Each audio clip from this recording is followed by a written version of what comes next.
Hey folks, Kilt-Man here, Kilt-Man at your Hellraiser services. How are you all? Hope you're all doing very, very well. Now, we've got another Hellraiser movie. And didn't we just need one? The first two are celebrated classics. They're flawed masterpieces, if you know what I mean. I love them both, I'm sure you guys do as well. People like Hell on Earth, the part 3, which I'm not a massive fan of, to be honest. And then what followed after that was at least 35 sequels, give or take, and of ever diminishing returns. And as you all know, most of those sequels had scripts and screenplays which were taken from other movies. They were projects which never got off the ground. Oh, hang on, if we just took that and adapted it a little bit and put some Cenobites in it with Doug Bradley's Pinhead, we've got a Hellraiser movie and an already guaranteed audience for it. So we'll make some moolah back and they're dumped straight DTV or home video straight away. There are some fans of these movies, but you've got to be pretty, really righteous and I will always defend Hellraiser through thick and thin to really admire any of them. So now, with the rights reverting back to Clive Barker, who used to live around here, by the way. Not anymore. He lives in LA somewhere now, which is not round here at all. The rights have gone back to him, and he has got off the ground a Hellraiser reboot. I have discussed this before, so this is a bit of preamble. And who's directed it? David Bruckner. Is it David Bruckner? Yeah. The story by Clive Barker and David S. Goyer, who also sort of co-wrote the screenplay with Ben Collins and someone called Luke Piotrowski, something like that. And they brought out Hellraiser. Yeah, it's got the same title. It's not actually a remake, it's a reboot, but it's told in the same universe, so you could view it as a sequel. It's just an original story based on the Lament configuration and those pesky Cenobites and their penchant for sadomasochism, torture, mutilation and suffering. Pain to some, pleasure to others. Yeah, those guys coming back. Those guys and gals. And in one case, it's a guy and a gal sort of... Well, we'll come on to that anyway. And it's known as Hellraiser 2022. And I'm going to say right up front, I'm sick of this now. If you're going to remake a movie, reboot a movie, don't give it the same fucking title. The Thing. The prequel to The Thing. What did he call it? The Thing. Halloween. They reboot Halloween. Well, the sequel to Halloween. They call it Halloween. But we all know it as Halloween 2018. So, like all those sequels to Hellraiser, which I just dissed big time, why couldn't you just call this Hellraiser blah, blah, blah, give it a subtitle? But now we gotta go, oh, Hellraiser 2022. I hate that. So already, you've pissed me off with that. Oh dear, folks. You may have gathered already, just from the timbre of my voice, that I'm not a fan of this new movie. And no, I'm not. I will weigh it up, don't you worry.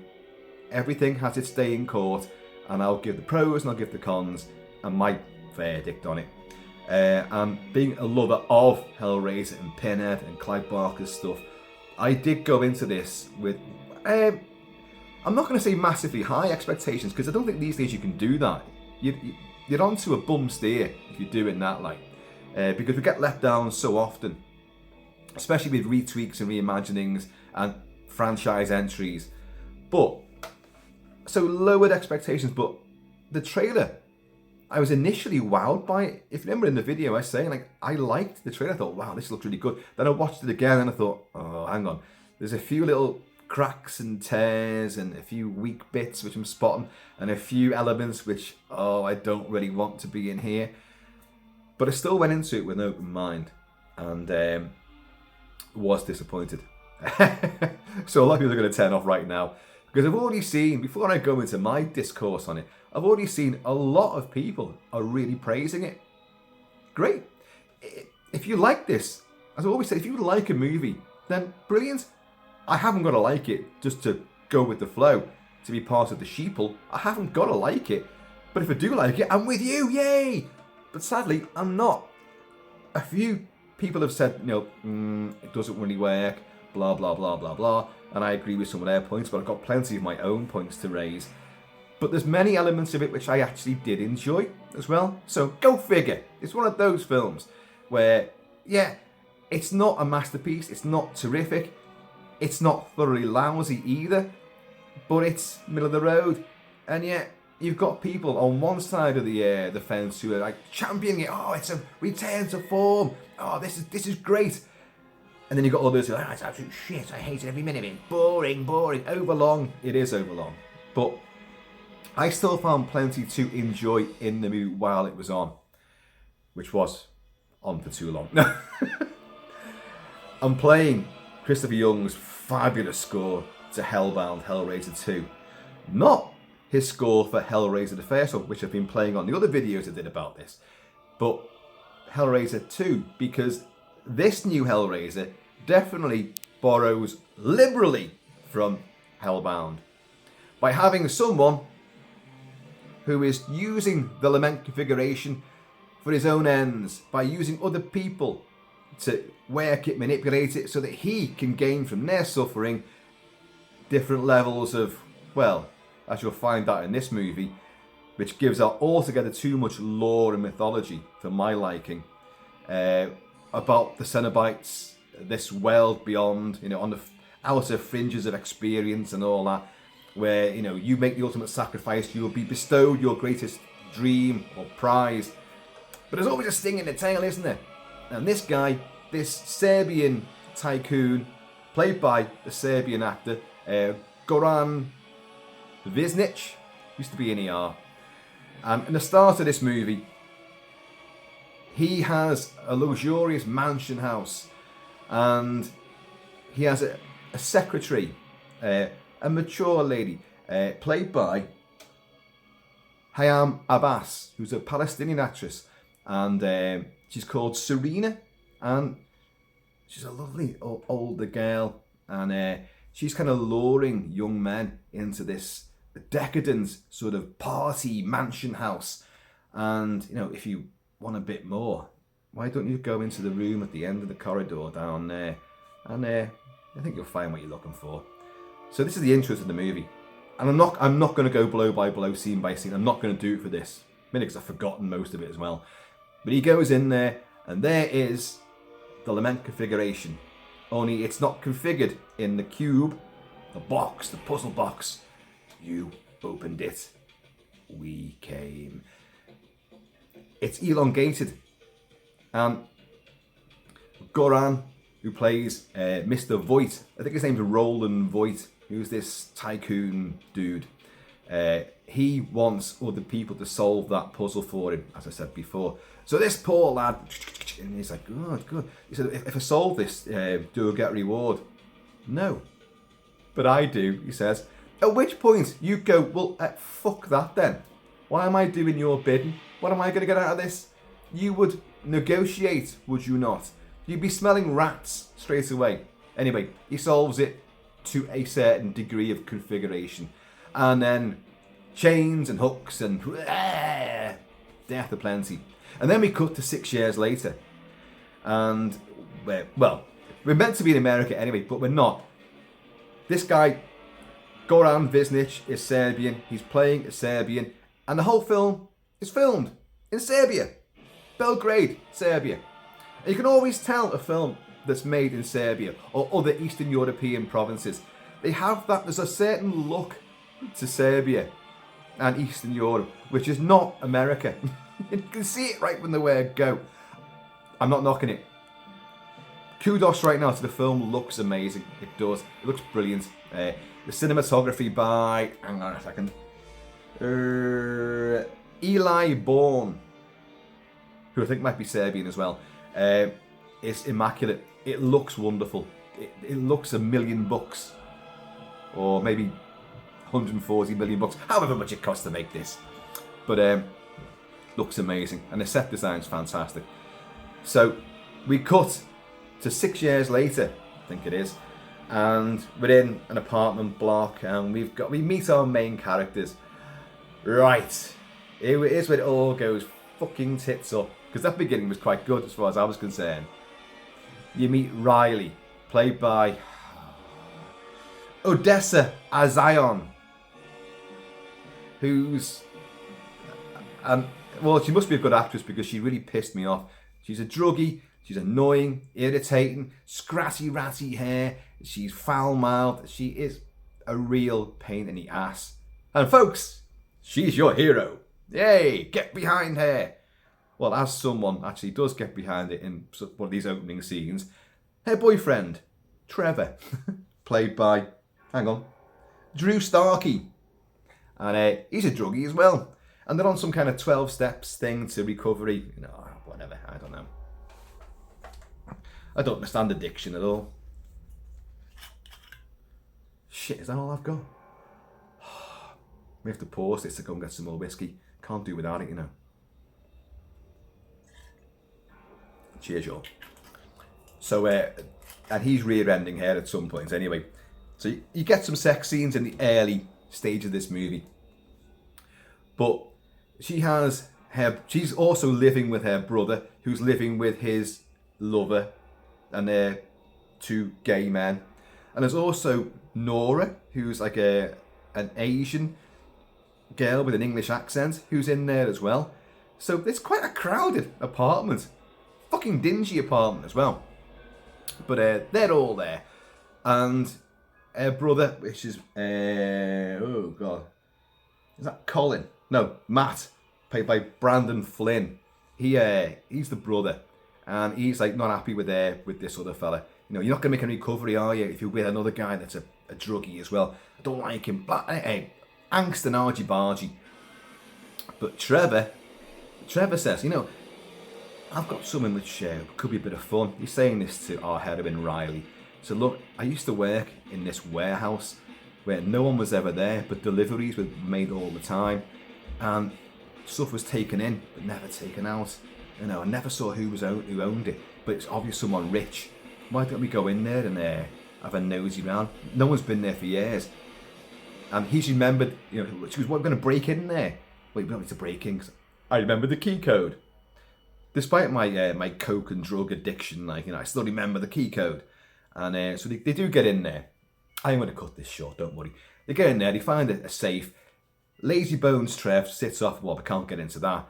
Well, she uses a sledgehammer, bash, bish, bosh, no explosives, gets in there, finds that, or that, whichever size you want, the lament configuration.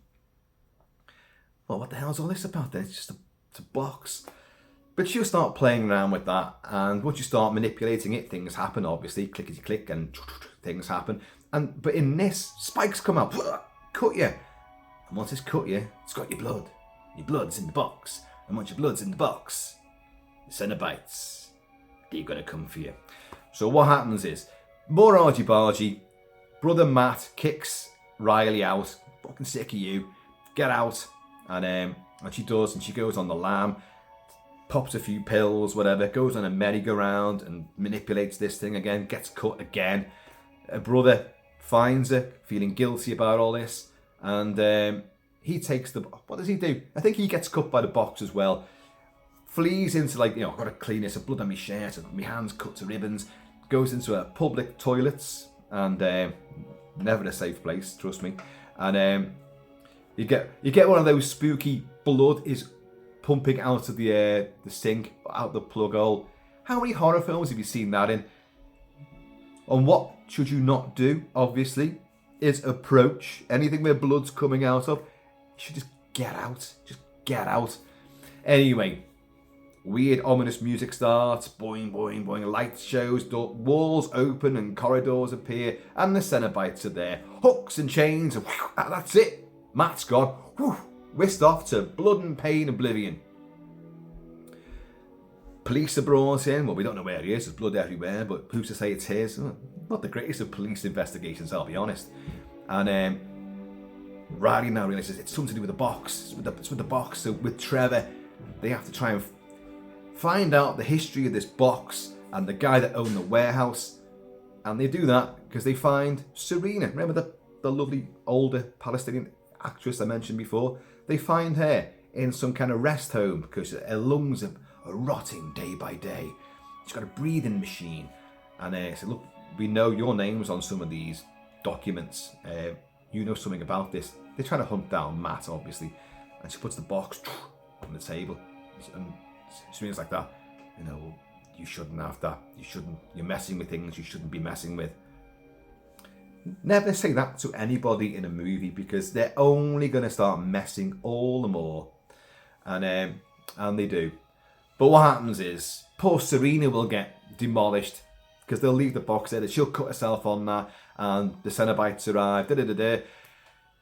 And then, after this huge, long, sort of early section, which goes on for seemingly ever, all our people contrive to arrive at Voight's house. This big, and there's nothing American looking about this abode. But then it plays into it because it's a very gothic, huge edifice, lots of pillars and sort of balconies, and I don't know what you call them because I don't live in a chateau. I live in a mansion. But they have all these huge palatial levels of concrete, and then you step down to another level of concrete, and then another level. There's all balustrades everywhere. I'm not up on me architectural terms, but it's a very nice place, put it that way. And big open fields all around, but very dark and gloomy. Mainly because it's all shot at night.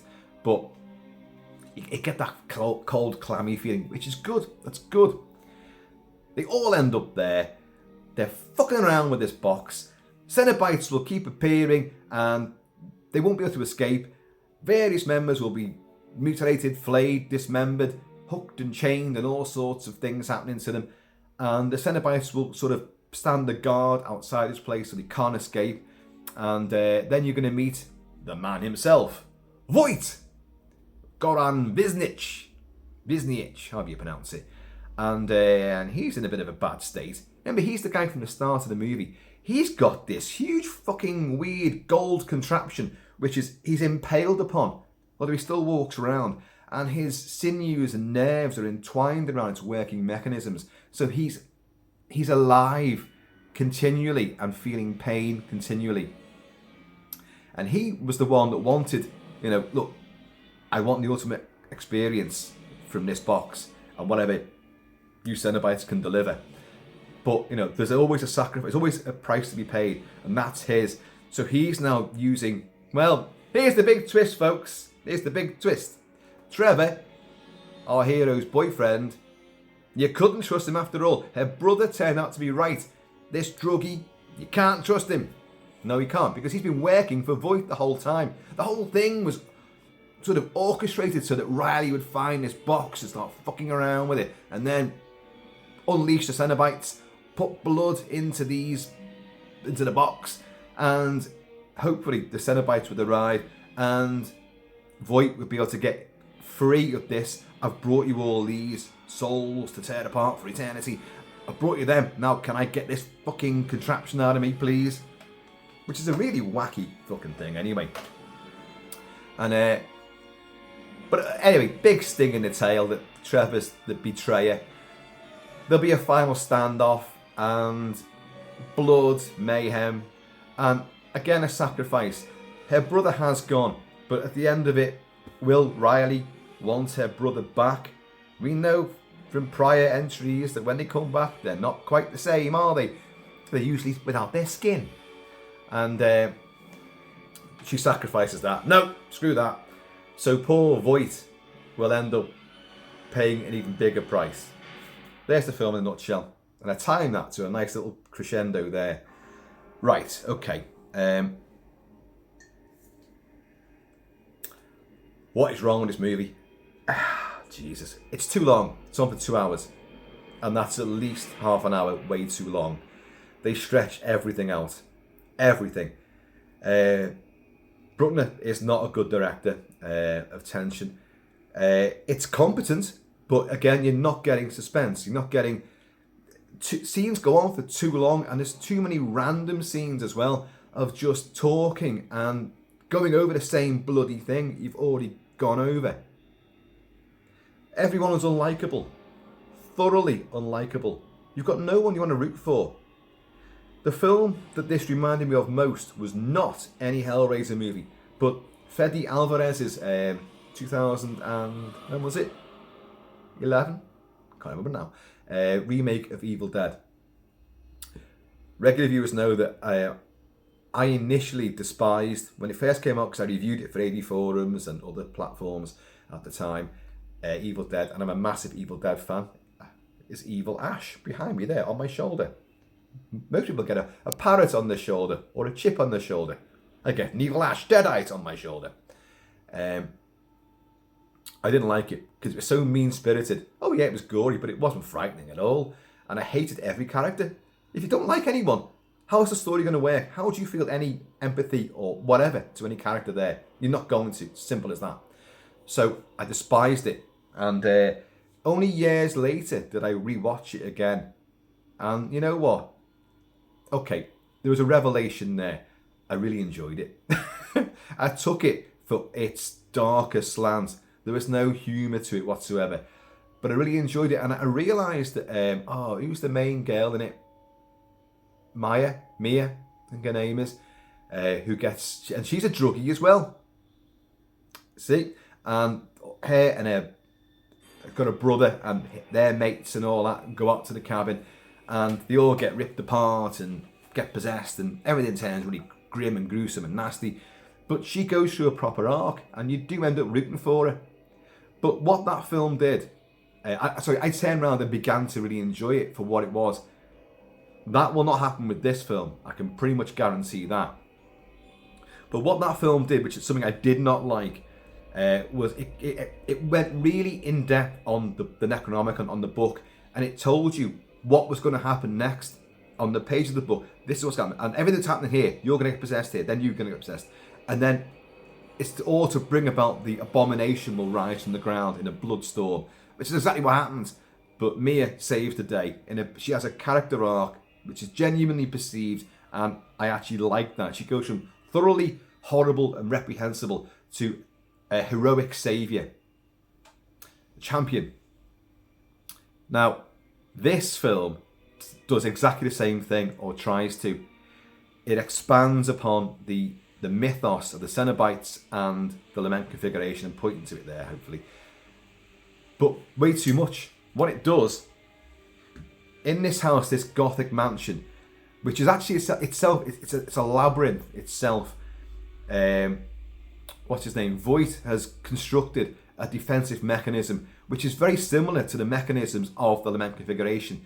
There's a skylight which is the patterning on the Lament configuration in the big skylight, and this huge sort of amphitheatre, sort of marble and pillared sort of hall where all the sacrifices and the puzzle box sits and all the major action takes place.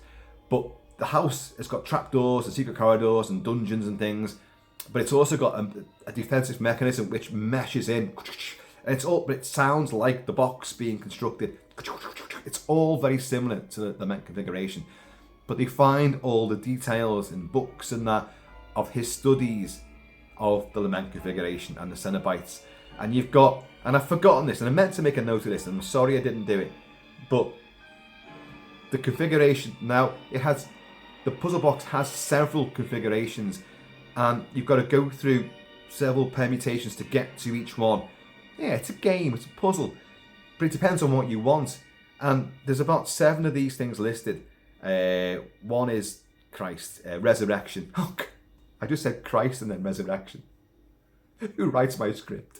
Then what have you got? I don't know. Knowledge, I think it is. God, I can't remember. There's a whole few of them. I don't know. It's passion, one of them. One is sensation. And this is what Voight wanted. Voight wants the ultimate sensation experience. So he's using all these people to enact it, the box, so that their blood gets into the box and the Cenobites arrive. And then with each new prize, he's attaining another level. But what he got was inevitably, he got sensation, which is the endless pain forevermore. With this mechanism, he's alive forever, and it's just winding his nerve endings in and out and all. Oh, it's a clever concept. It just looks fucking ridiculous. But they've expanded on the mythos, and they've told you all the things there. It's the bugbear of so many movies now, which go into old original movies and then try to expand on it, give you the backstory, the preface to it, and lots of in-depth details about why certain things happen, when they're forgetting what made the original movies so great. In Hellraiser, we didn't know all this. It was just pain and pleasure. Who are you? Demons to some, angels to others. It was. You didn't have to know where the hell they came from, what the hell they do. Well, you see what they do, but they're gone in the blink of an eye. You've got to remember the Cenobites aren't in the first movie that much. They're hardly there at all. But each time they do appear, there's nothing but dread and suspense and like, oh my god, what are they going to do? You cannot believe what you're looking at. And again with Hellbound as well, when they do make their appearance again in Hellbound, you're like, I'm shivering now thinking about it. In this film, you've learnt so much about the Cenobites from this bloody book, on all his writings and scribblings. This is Voight. That we know what's going to happen. You know what the whole thing's about. Oh, what? Say resurrection. So what does she want? What does Riley want? She wants to bring her brother back, doesn't she? So I've got to go through all this. But the thing is, this film, this story makes a huge element of sacrificing someone else to get what you want. Whereas in the original movie, that wasn't the case. You sacrificed yourself. You want the ultimate experience in pain and pleasure, then you solve the box. They will come. And they have eternity to know your flesh. It doesn't work that way in this one at all. And they're there all the time. The fucking Cenobites are there so often. It's unbelievable. They stand vigil outside this gothic mansion. Okay. I'm probably going to... I was kind of going to structure this to build up to certain things, but you know what I'm like. My tongue just runs away with itself. Just ask Mrs. Kilt-Man. Or don't. Cheers. Pinhead now. Pinhead. Or priest. Or should we say priestess. Played by is it Jamie Clayton, who is transgender. She's the new Pinhead. And in it a lot of standing around and doing absolutely nothing. How is it that Doug Bradley could stand there and just emote fabulously dialogue full of gravitas and gruesome sentiments, but also with a wild, weary cynicism and a bit of a dry wit as well? But as she just stands there and spouts obviously, who are they again?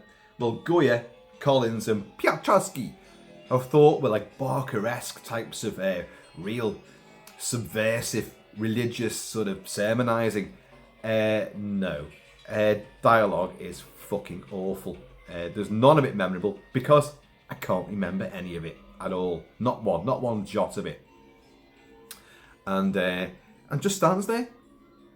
But whereas Doug Bradley and his original, bunch of Cenobites just stood there chattering and whatever, just looking menacing. That was enough. Now, because they're limited screen time, and then hooks and chains do all their business.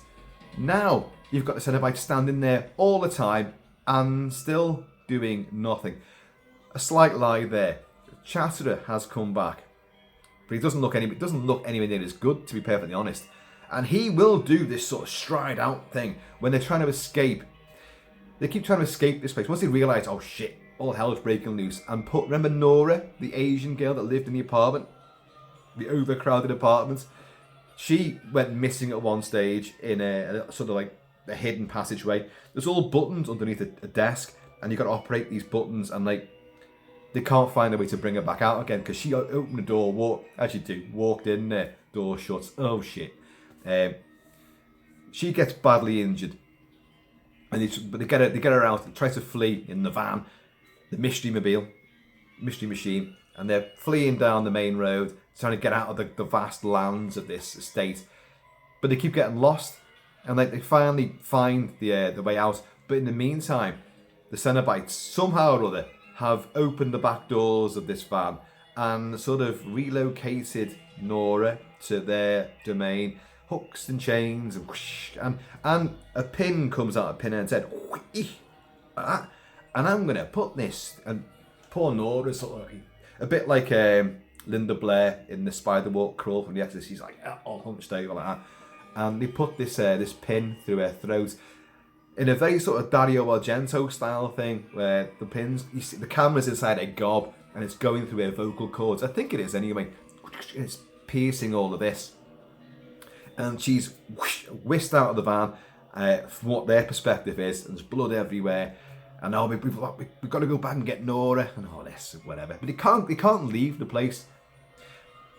I was reminded a little bit of, do you remember in John Carpenter's In the Mouth of Madness, his Lovecraft Stephen King combination with Sam Neill, and they go to the town of where Sutter Kane, the Stephen King writer, lives, who's changing the world with his fiction.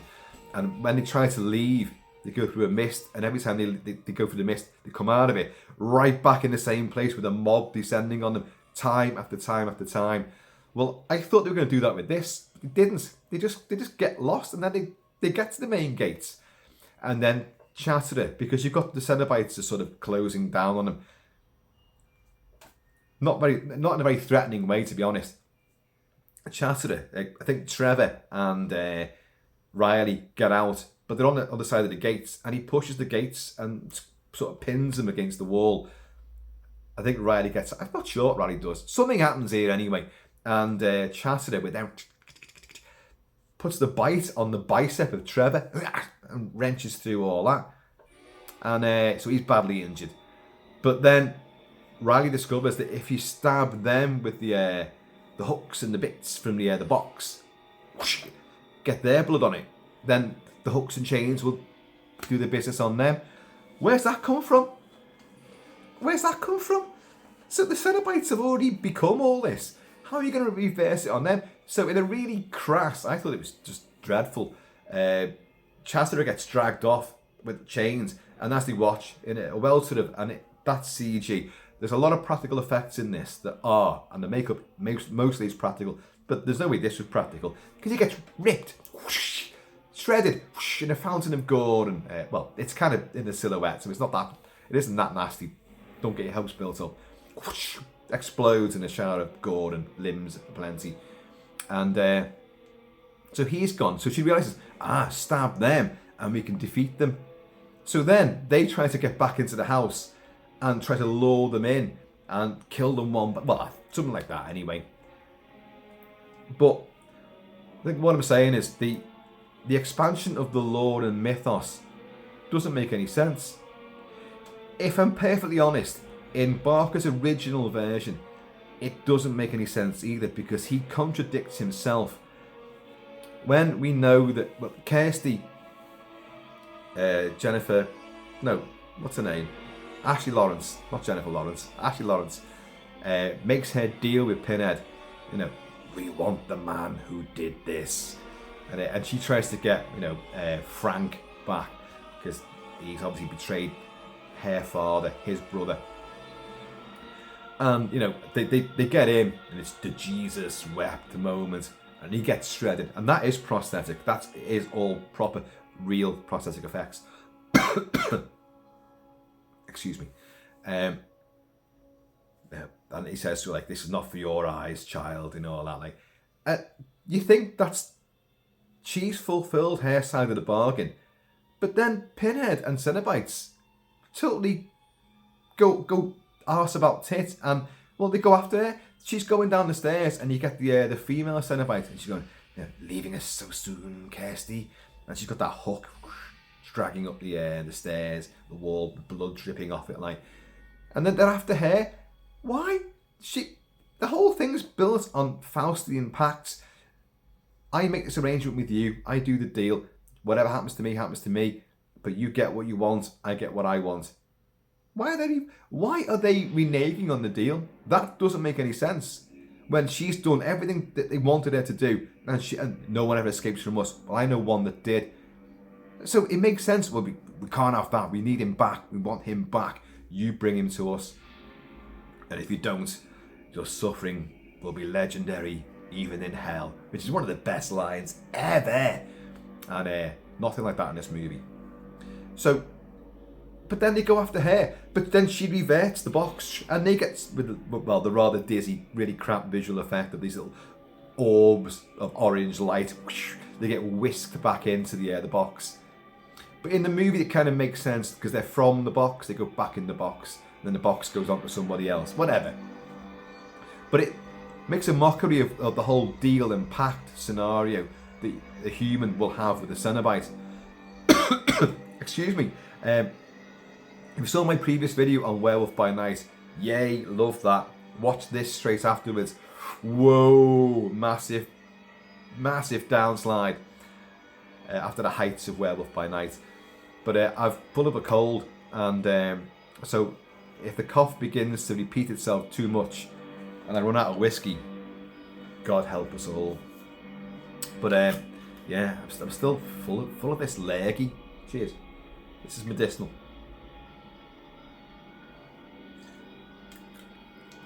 Just hope it works.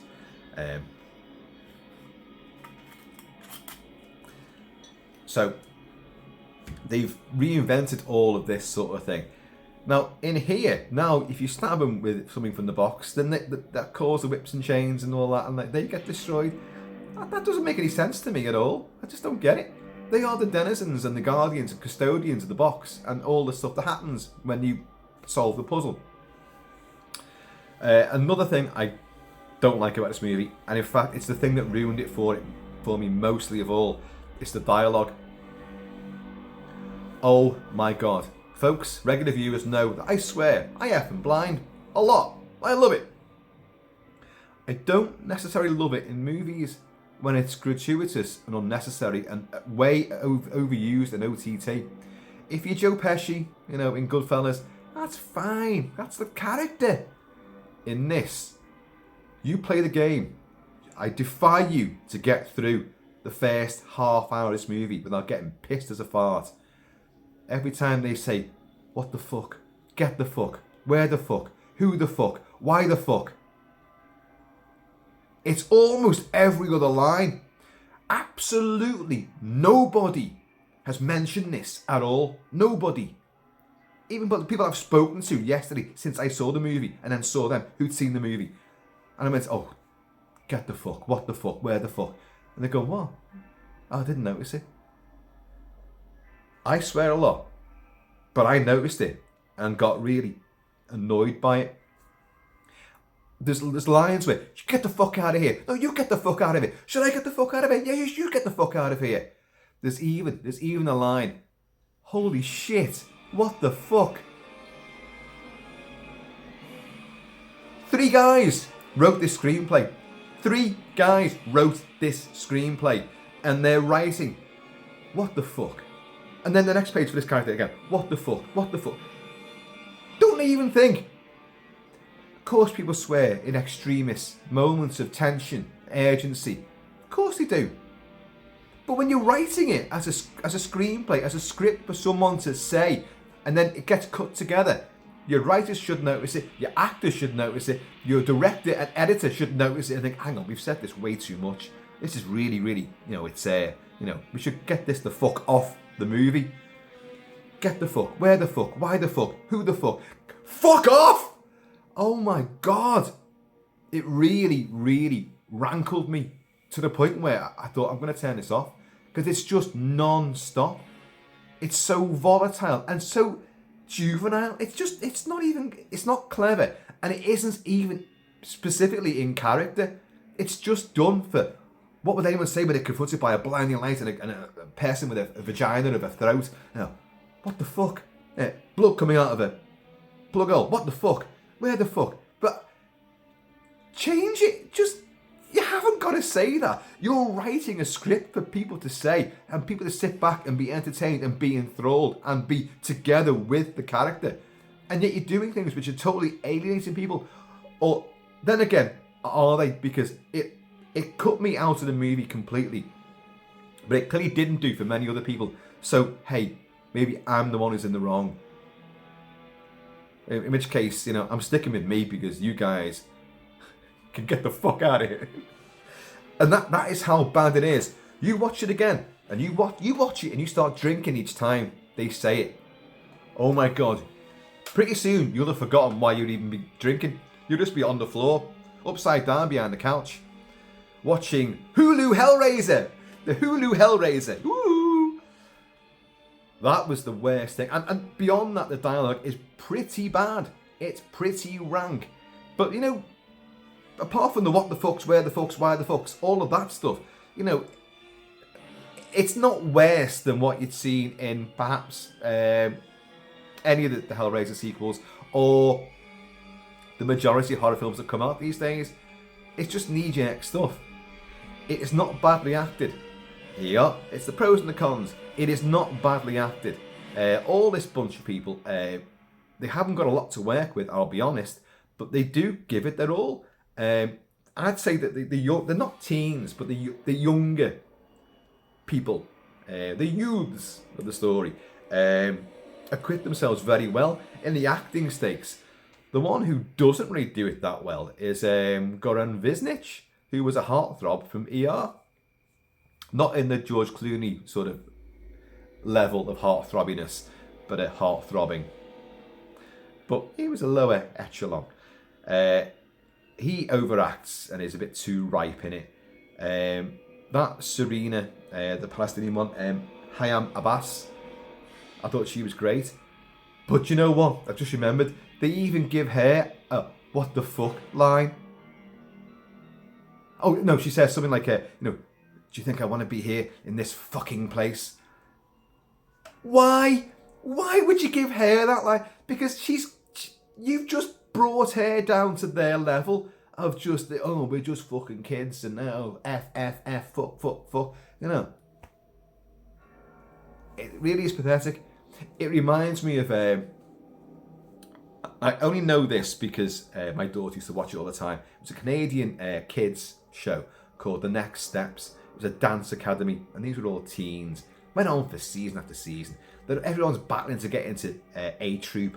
They want to be in B Troop, and they want to make the regionals and then the nationals. It's just dance stuff. But everything that's said is like a knee-jerk reaction. What? What are you saying to me? Now, why would I do that?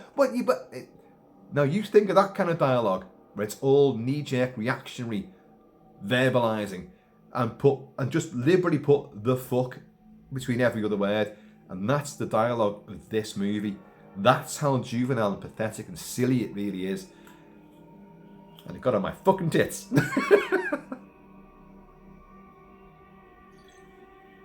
Okay, we're building up to the biggie stuff. Don't worry, take our time. But what the hell? The gore. Yeah, there's gore in it, but it's not. This is nowhere near as disturbing gore-wise as the original Hellraiser was. And when you watch Hellraiser, the original one now, it actually seems quite tame compared to what we've seen. All the gore in this seems very, very clinical and clean. That may be a result of the cinematography and the lighting and the direction. It just isn't as raw and as visceral. You don't feel any pain. I didn't feel pain at all. You've got hooks and stuff. You've got skin being flayed. You've got loads of bits like that. But I never once went, Jesus, no. Not once. Whereas in the original two films, I do. You've got mesh wires going through skin. You've got skin peeling back from mouths and they've been ripped off the backs of people. Like I said, that thing going through the vocal cords. You've got lots of that going on. And the bicep being bitten out. But again, none of it bothered me. It's not lingered on. You can tell that they've structured these sequences, especially where the corridor walls open up in the corridor and the Cenobites appear, and then the hooks and chains do their thing. That it's meant to be elaborate. It's meant to be exciting. It's meant to be gory and effective, but and drawn out and painful. But it isn't. It so isn't. I didn't wince. I didn't wince once. So the gore, although the makeup effects are pretty good, well they are. They're good, but they're just not.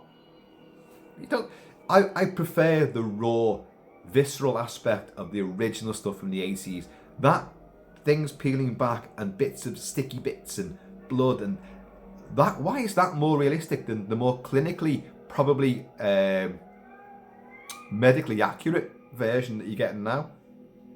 I don't know. But it didn't work for me. And I don't think it is as gory as people think it is. Although there is mayhem and bloodletting, it's not as extreme. It so isn't. Don't go thinking that it is. What else? What else was there? The music score by Ben Lovett. I like Ben Lovett. I love it stuff. The Wolf of Snow Hollow. I did a video specifically on his music from that. And Night House, love his music from that as well. Now his music here, I've got the score and I would be playing it, except, guess what? It did not before me. And I'm stunned by that. Genuinely stunned. There's another thing which you guys know, that music is movie music is what mainly brings me in, makes me experience a movie. And I play the music all the time. I'm a massive fan of collecting the film. I've got thousands and thousands on vinyl, on CD, and thousands more downloads. I get every movie I get that I like. I get the soundtrack, and when I review it, I talk about it and play the music. This one, for some reason, I didn't want to do it. The best parts of his score for this movie are where he does takes on Christopher Young's themes from the original Hellraiser and Hellbound. And even then, they're nowhere near as good. But I wouldn't expect them to be. It was just a nice homage to do that, I suppose. And to, connect all this together. But, so no, the score itself didn't do much for me. Okay, now, here's something as well.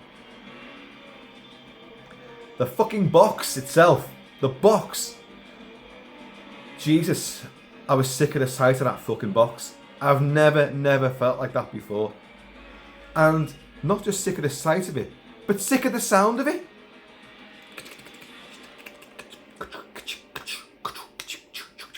It's in almost every scene. If you're not hearing what the fuck, where the fuck, why the fuck, you're hearing, oh, put the box down. Put the box down. Put it in a box, in a bigger box, in a big container, and drop it in the bottom of the fucking ocean. Because I'm sick of the sight of it and the sound of it. And that thing that goes through Voight, Goran Biznich. This film feels more like a combination of the Evil Dead remake, as I said before, and more of a Guillermo del Toro movie than a Clive Barker inspired movie. Everything is clickety-clack. Everything's clockwork. There's machinery. There's hydraulics. Everything is... Del Toro has a fascination with clockwork stuff. In many of his movies, there's clockworkiness taking place. Clockworky quirkiness. And this movie is rife with it. The original puzzle box is an infernal construction, which does its own thing. Once you've triggered certain things, it will do its own thing. That, by the way, does not appear to be the case in this movie. Another point, actually, he says, pointing at the screen, at you. You do all the manipulations. If I remember rightly, it doesn't really do much on its own. Once you've triggered things off, it kind of, you make the actual definitive moments or impacts take place, and that triggers everything. Whereas in the original, you did certain things, and then it would begin to have a life of its own. Well, you triggered this, now I take over, which is brilliant. It's spectral. It's supernatural. It's like, shit, I'm not doing this.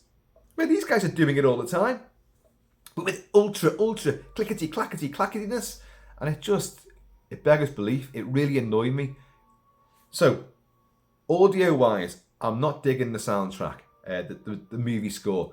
I am really hating the dialogue, and I can't stand this incessant clickety clack from the fucking machinery and infernal Cenobitized equipment. So I'm losing there. Put earphones on. Visually looks amazing. Then the Cenobites. Oh, the Cenobites. So these These guys are some of the greatest creations in the horror genre. They are. They're right up there with Boris Karloff as Frankenstein's monster, Lon Chaney's Wolfman, Bela Lugosi's Dracula, and all the various iterations. Pinhead, jumped ahead there, didn't I? Leatherface, Freddy Krueger, the zombies from Dawn of the Dead, Bruce the Shark, Norman Bates. All the icons of horror, Pinhead and the Cenobites are right up there as the most iconic, creatively, visually, and psychologically. They're huge, they're indelible. And then you get these. I never thought I'd be as bored by Cenobites as I am in this movie. Oh yeah, Jamie Clayton with the voice modulated sort of sermonising. All the dialogue of which, A, there's too much, B, it's forgettable, and it lacks any impact whatsoever.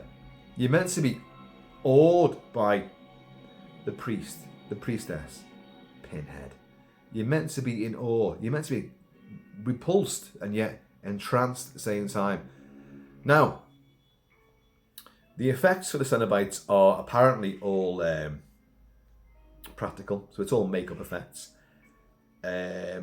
The glistening dots of light on the pinheads themselves is a nice touch, but everything is too clinical and clean. There's one female sort of nude one with, I don't know, I didn't really linger too long on whatever was taking place down below, but she was walking around nude for most of the time, but certainly things were taking place down below, I think. Stretching, you know, if they'd done that, that would have been outrageous, and it would have been perfectly in keeping with what Barker would have written. So I'm surprised they haven't done that. I'm surprised there isn't a much more extreme version of Hellraiser done filmically, where labia are stretched wide, where foreskins are split, and all that kind of thing. Because Barker fucking wrote this in many places. So I'm surprised they haven't done this. Yeah, of course it runs into trouble. But if you really want to tell these Hellraiser stories and do them properly, then that's what you need to do. And so even though you had a nude one walking there, and you had see again Guillermo del Toro, you had the clockwork Nazi guy from Hellboy, who's in the original. What's his name? Not Crichton. Oh, I forgot his name. But he's in the original Mike Mignola comic books for Dark Horse of Hellboy. I've got them all. Love him. I can't remember. Forgot the guy's name now. But the clockwork Gestapo officer. You've got a Cenobite like him, bedecked in like leathers and sort of steampunk stuff, with all hooks and spikes that come out. And it's all mechanical. But he's shit. What does he do? What does he actually do? Tell me. I've forgotten what he does. You've got a Cenobite that gets stuck in a fucking door and does fuck all as well. They don't do anything.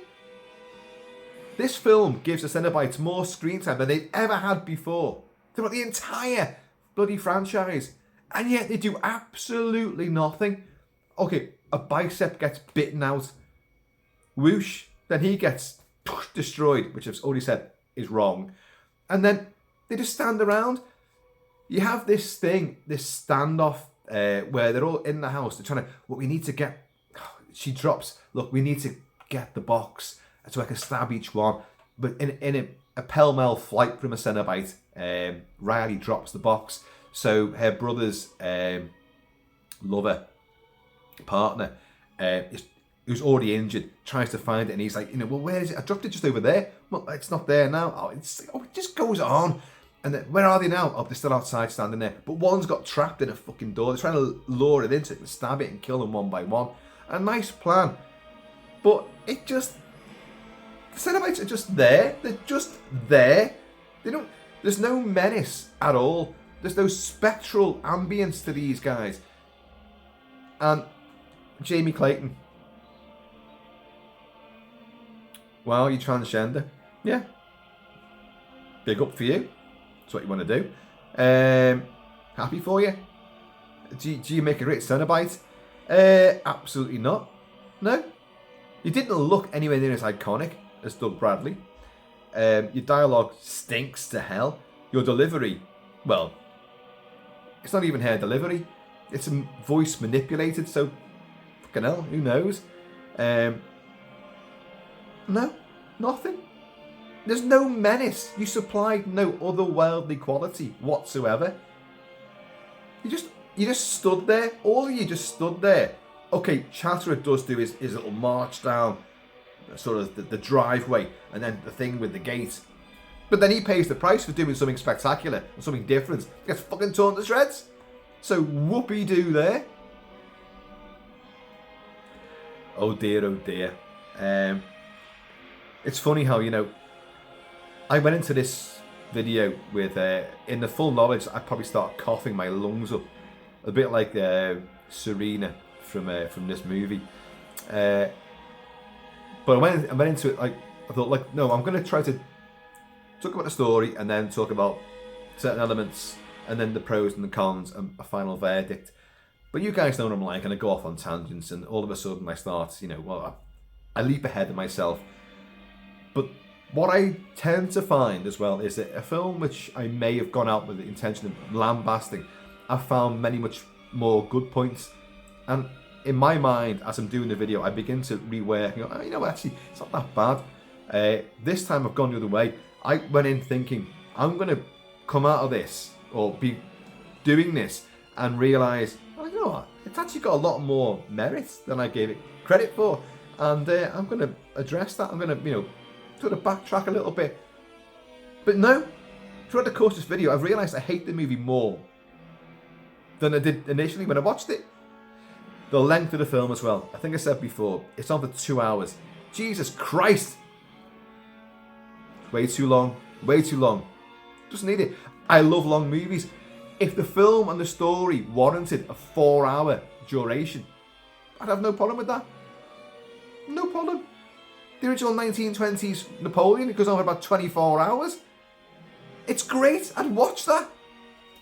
Well, I have seen it actually. And I wouldn't watch it again. It was no, it's a good film, very admirable, but Christ Almighty, it goes on for a hell of a long time, and there's a lot there you don't really need, but it's an experience. And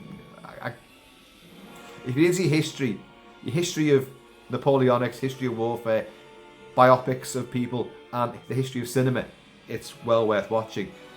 If you want to watch a nice brisk jaunt through the Napoleonic era, this lasts as long as the Napoleonic era. What's his name? Gans? Oh, Nikolai Gans? I forgot his name now, it kind of made it. But anyway, if a film goes on for hours and hours and hours, but the story works and you're intrigued and involved all throughout it, then it's worth it. But if a film, even a film of 70 minutes, doesn't hold your attention and annoys you, then that's too long. And this film is 2 hours, it's too long. And not a great deal happens in the first hour. Folks, just 1 second, there's a knock at the door, believe it or not.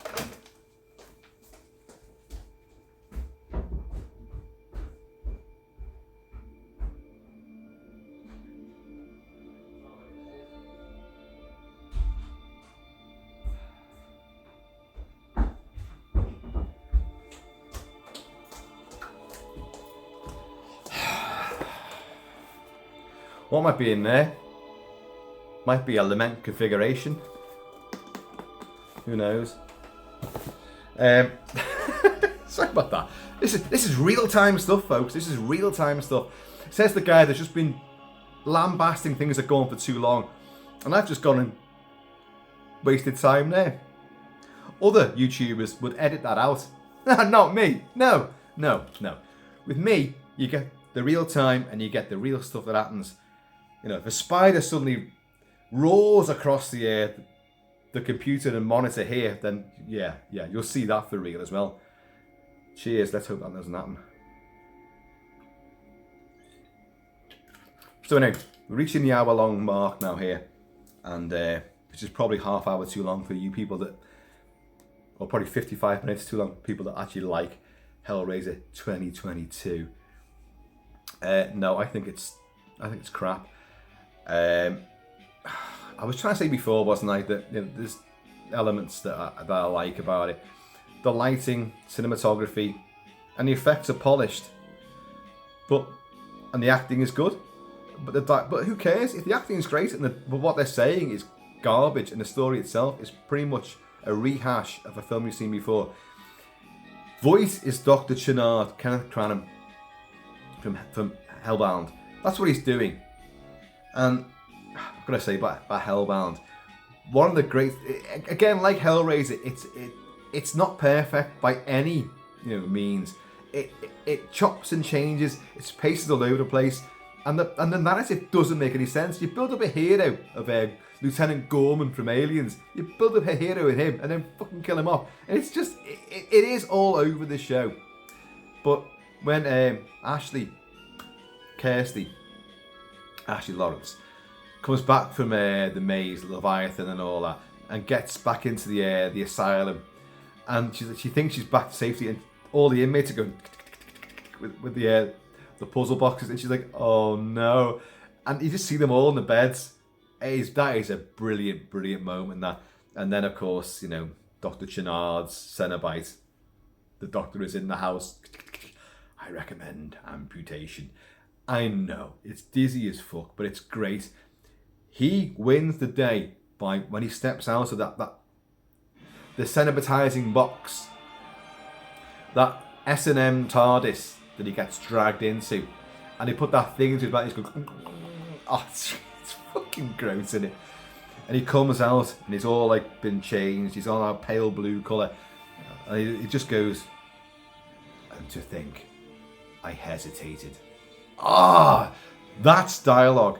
That is where things really come together. And you go, brilliant.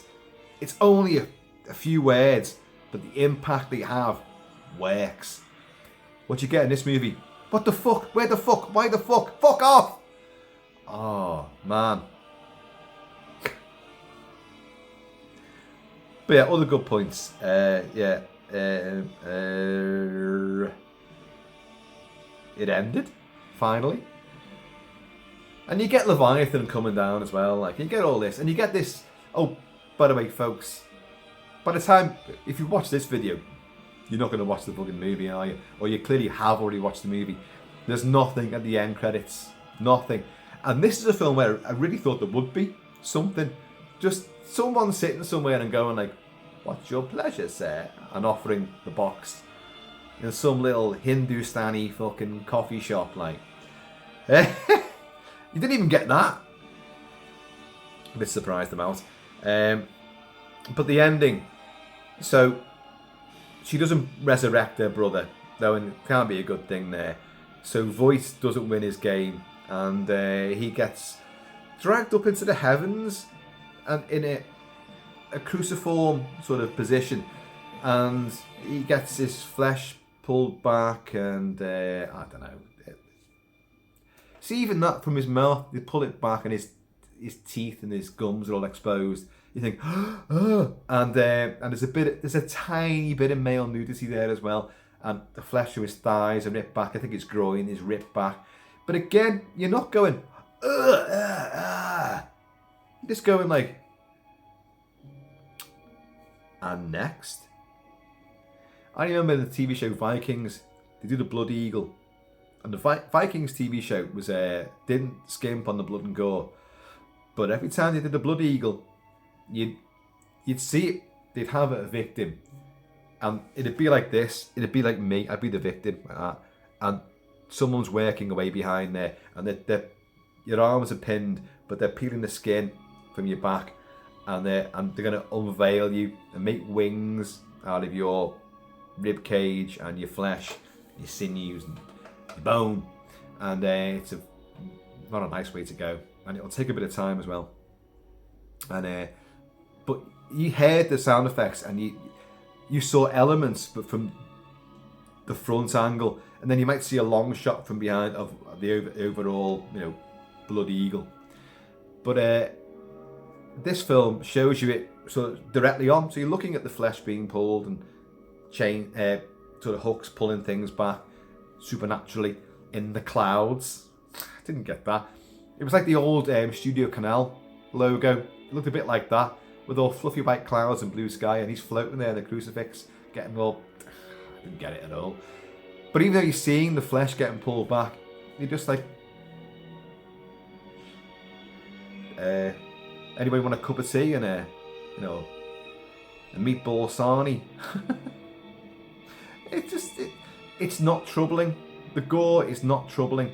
So the film has a sense of having reined back a lot, although it seems that you want to push the boundaries by having druggies, by having gay lovers, by having a transgender lead villainess, and by having loads of swearing all over the place.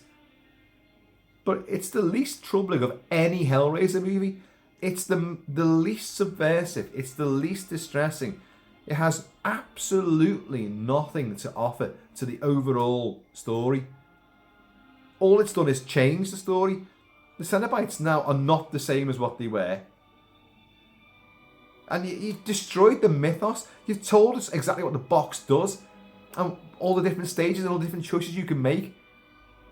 Well, thanks for that. In the history of films getting it wrong on a thematic narrative level, even one of my favourites fucks up big time, and that's John Carpenter's The Fog. I've said it a lot. By knowing straight away there's only going to be 6 victims, they're only going to take 6 victims, and in the first 20 minutes they've killed 3 people in the same sequence. So the rest of the movie, there's only 3 people going to die. Then you get one, then you get another. So there's 1 person left to die. And in the big, huge finale, the film's magnificent, but it's badly flawed in that department as well. But it's like, don't give away the game. And in a way, Evil Dead, Fede Alvarez's remake of Evil Dead, gave away the entire game and ruined a lot of the suspense, because it told you it was going to happen. And then because all of that does happen, wow, shit. You're foreshadowing. You've got a thing called foreshadowing, where you give hints as to what might happen later on. And there's also telling you what's going to happen, exactly what's going to happen. And this film does exactly that. But there's no cathartic payoff. There's no where's it going to go after this? I want to see more of this.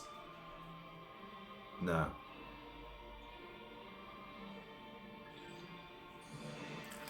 This score, Christopher Young, is fantastic. He took everything he did in the Hellraiser score, which was gothic and overblown, flamboyant, operatic, full of genuine dread, unease, and he blew it up even bigger in all of those areas and made it even more. Oh, it's an incredible score. What Ben Lovett did, I can't say it, apart from rehashing some of the bits from this. Folks, if you loved this movie, I'm happy for you, because at the very least the things, if the film's successful, you'll get more entries. And I've always, because even throughout the Halloween saga, even before the David Gordon Green takeover, there's still entries in that seemingly never-ending franchise and Friday the 13th where I've enjoyed them. Even if they've been shit films, I've had a good time, and I like the fact that these characters are still ongoing. And I like the fact that Hellraiser is back on the map, and Clive Barker's got some sort of creative control over it. Now, I've said before, there is meant to be a TV show as well. Well, what's happening with that? This is a separate thing. This is a separate thing from this movie. And this movie may spawn other movies within this sort of universe. But there's going to be a TV show as well. And I did know about that, but now I've heard absolutely nothing for ages. So, again, if someone knows anything, just let me know, please, because I've got no more news on that. The lament configuration and the mythos of the Cenobites lends itself to anthology storytelling. Little installments, little stories here, there and everywhere. Different time periods. The comic books, I've got a few comic books here. There's one over here somewhere. Yeah, there. You can see that. And I've got loads of the original Barker inspired. Some of them Barker wrote as well. Comic books, graphic novels, which told lots of myriad stories. So the creativity and the level and depth you can go to is boundless. What we got with this movie was samey, tamey, and it was just a rehash of what we've seen before. But if it's successful, it could spawn things which can genuinely go on and be more and more out there, more bizarre, more original. This film was not that. This film was none of that. And it's stuffed to the gills with irritating characters who I didn't like. And as I said about Evil Dead, Mia, now I look at it with clinical eyes, she goes through a proper arc, goes from despicable to heroic, a saviour. Many sacrifices made, but saves the day and goes on to fight again, even with her own physical, deformities now. Riley, you don't give two fucking shits about. You don't care. Where did she go with this? Oh, I didn't bring my brother back. So what? We didn't care about him anyway. We didn't get to know him, so we don't care about him. It's not there. I don't know. Folks, for me it didn't work. You may have noticed. But if it did for you guys, I'm happy for you. And I hope we do get more. If that sounds like a contradiction, I'm sorry. But I want to see more Hellraiser movies. I want to see more Cenobites. I don't want to see these Cenobites again. Because they were crap. They were absolute crap. Clockwork Man belongs in a fucking Guillermo del Toro movie. Nudie one looks like she walked off the set of George Romero's Night of the Living Dead. There is a nude walking. You see it from behind. A nude zombie walking up to the farmhouse. And that's what this one looked like to me. And your pinhead, priestess, did absolutely nothing. No aura of supernatural menace and otherworldly knowledge. None of that was there. The enigma was gone. It was just done for, well, now it's a female. But it's not even, she was a bloke and now, and that does bleed into it, folks. I didn't want to do this, but inevitably you've got to. It's almost, I don't want to say that, they'll use the term shock casting, but it kind of is because it plays into Barker's whole, out there, taboo. We'll use homosexuality, we will use taboo sex, we'll use S&M, we'll have transgender, we'll have androgynous people. Because all the setup, this is what the whole Hellraiser universe was always built around. Everything was meant to be pushed to its nth degree. And that's great. But you get a feeling with this that, hang on, well, we're not going to use Doug Bradley again. You imagine if he was in this film would have been elevated magnificently just with his presence being there. Even with the crap dialogue that they would have given him to spout it still would have elevated this movie. Jamie Clayton, great actress, yeah, but just nothing with this role. Nothing at all. You want to be in awe. You want to be spellbound. You want to dread the next appearance and yet long for it at the same time. But having her stood outside, just standing there for hours, you're like, what the fuck's that about? What the fuck? See, it's got into me. Oh no, I have been Hellraiser Cenobitized with the David Goyer fucking bullshit. What the fuck? Who the fuck? Why the fuck? Get the fuck out of here, script. So there you go. Well, at the very least, that review's got to be more fun than most of the ones you've seen on YouTube.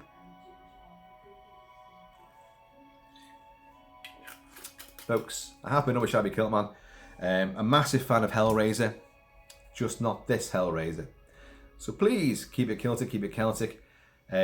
Keep the hooks and the chains where they belong, in the flesh. And I'm going to see you all. Boosh, boosh, boosh. Masty nasty. Little. I've had eternity to know my own flesh. And I have. I know it pretty well. And now, I have eternity to know yours.